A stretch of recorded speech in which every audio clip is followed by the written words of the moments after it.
بسم اللہ الرحمن الرحیم۔ السلام علیکم ناظرین۔ پیارے نبی صلی اللہ علیہ وسلم اپنے ساتھیوں کے آرام اور سکھ کا بڑا خیال رکھتے تھے۔ پیارے رسول صلی اللہ علیہ وسلم کے گھر باہر سے کوئی آدمی آتا، چاہے وہ مسلمان ہوتا یا نہ ہوتا، آپ صلی اللہ علیہ وسلم اس کے بھی آرام کا بڑا خیال فرماتے۔ آپ صلی اللہ علیہ وسلم سے ملنے کے لیے، آپ صلی اللہ علیہ وسلم سے دین کی باتیں سیکھنے کے لیے، آپ صلی اللہ علیہ وسلم سے کچھ پوچھنے کے لیے، آپ صلی اللہ علیہ وسلم سے کچھ کہنے کے لیے، آپ صلی اللہ علیہ وسلم کو دیکھنے کے لیے اور بہت سے کاموں کے لیے لوگ آپ صلی اللہ علیہ وسلم کے پاس آتے ہی رہتے تھے، ایک دو اور زیادہ بھی۔ آپ صلی اللہ علیہ وسلم سب کی بڑی خاطر کرتے، انہیں اچھی جگہ ٹھہراتے، انہیں اچھا کھانا کھلاتے، آرام سے سلاتے اور راتوں کو اٹھ کر دیکھتے کہ مہمان کو کوئی تکلیف تو نہیں۔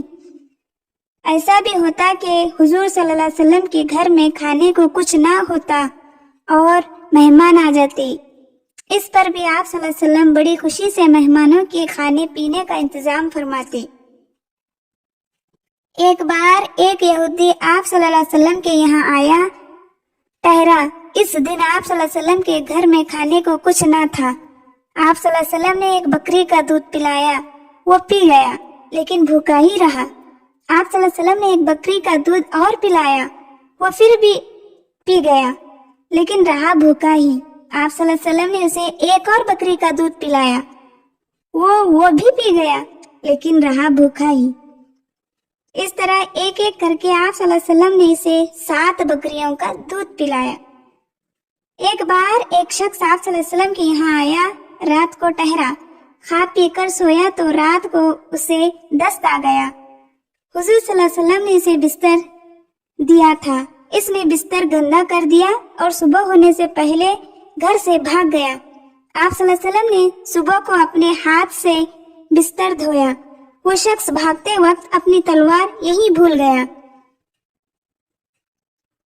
ڈرتے تلوار کی لالچ میں آیا، دیکھا تو حضور صلی اللہ علیہ وسلم کو گندگی دھوتے پایا۔ آپ صلی اللہ علیہ وسلم نے اسے شرمندہ نہیں کیا، اس کی تلوار اسے دے دی اور اسے دلاسا دیا۔ وہ شخص آپ کے اس برتاؤ سے مسلمان ہو گیا۔ پیارے رسول صلی اللہ علیہ وسلم کے پیارے ساتھیوں میں کچھ ایسے تھے جو دین کی باتیں سیکھنے کے لالچ میں ہر وقت آپ صلی اللہ علیہ وسلم کے آس پاس جمع رہتے تھے۔ انہیں دین کی باتیں سیکھنے کا اتنا شوق تھا کہ وہ کمانے کے لیے بھی نہیں جاتے تھے۔ مسجد نبی کے پاس ایک چبوترا تھا، وہ سب اسی چبوترے پر اٹھتے بیٹھتے اور سوتے، اور ہر وقت پیارے نبی کی ذمہ داری حضور صلی اللہ علیہ وسلم نے اپنے سر لے لی تھی۔ یہ سب اصحاب صفا چبوترے والے کہلاتے تھے۔ ایک دن اصحاب صفا کو زیادہ بھوک لگی تھی۔ پیارے رسول صلی اللہ علیہ وسلم ان کی حالت دیکھ کر بے چین ہوئے، اپنی پیاری بیوی حضرت عائشہ رضی اللہ تعالیٰ عنہا کے گھر گئے، فرمایا کھانے کو جو کچھ ہو لاؤ۔ ام المومنین حضرت عائشہ رضی اللہ تعالیٰ عنہا نے موٹے آٹے کا پکا ہوا کھانا لا کر رکھ دیا، پھر کچھ چوہارے یعنی کھجوریں لائیں، اس کے بعد دودھ سے بھرا ہوا بڑا پیالہ دیا۔ آپ صلی اللہ علیہ وسلم یہ سب اصحاب صفا کے لیے لے آئے۔ ایک بار آپ صلی اللہ علیہ وسلم کے کچھ مہمان آئے، آپ صلی اللہ علیہ وسلم نے ایک بیوی کے گھر کہلا بھیجا کہ مہمانوں کے لیے کھانا بھیجیں۔ ان کی بیوی کے گھر خود فاقہ تھا۔ آپ صلی اللہ علیہ وسلم نے دوسری بیوی کے گھر کہلا بھیجا، وہاں بھی اللہ کے نام کے سوا کچھ نہ تھا۔ اس طرح آپ صلی اللہ علیہ وسلم نے اپنی سب بیویوں کے گھر کہلا بھیجا، مگر وہ بیچاری سب بھوکی اللہ کر رہی تھی اور کسی کے گھر میں دانا تک نہ تھا۔ اب آپ صلی اللہ علیہ وسلم نے پیارے ساتھیوں سے کہا، ان مہمانوں کو کون کھانا کھلائے گا؟